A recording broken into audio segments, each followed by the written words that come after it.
Bonsoir à tous. Encore une fois, comme je vous le disais au sommaire, après le CE, le brevet d'études du premier cycle BEPC a commencé ce vendredi à Conakry sur toute l'étendue du territoire national. Au groupe scolaire Adia Abibata Tunkara, assise dans la commune de Somponia. Cette première journée a connu la présence du directeur communal de l'éducation de Ratoma et d'autres acteurs éducatifs. Bintou Touré et Alassane Simanka étaient sur le lieu. Voici le reportage.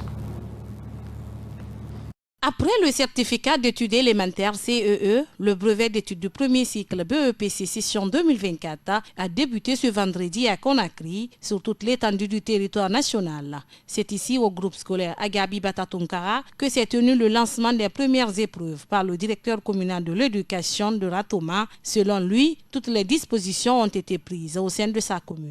Le lancement s'est bien passé.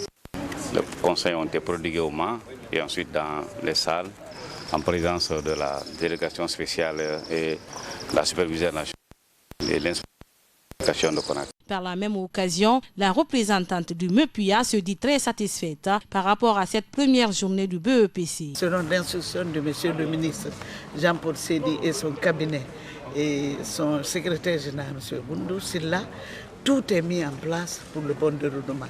Et l'épreuve de rédaction, nous l'avons lancé ça et nous avons sensibilisé non seulement les élèves, les délégués, les enseignants, les surveillants, jusqu'au niveau vraiment des délégués. Je me suis suffisamment préparée pour ces deux matières pour aujourd'hui. Présent pour la cause, la délégation spéciale de la commune de Somponia lance un message à l'endroit des candidats pour faire ressortir un meilleur résultat. Et aux candidats, je les ai lancé un message pour les conscientiser qu'ils sont l'avenir de ce pays et que c'était très important qu'ils soient éduqués et que l'éducation était importante et que le capital humain est nécessaire pour le développement d'un pays et que personne ne viendra développer notre pays. C'est eux, la relève de demain, et c'est eux qui vont développer ce pays. Donc c'est le message que j'ai passé aux différents candidats en leur souhaitant bonne chance pour l'examen.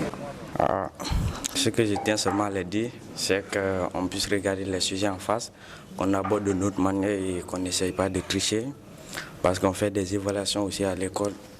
On peut dire que c'est les mêmes choses qui se répètent ici, seulement on est en face des gens qu'on ne les connaît pas. Voilà, c'est ce que je peux leur dire. Il faut rappeler que les candidats ont commencé cette première journée par l'épreuve de la rédaction et l'histoire.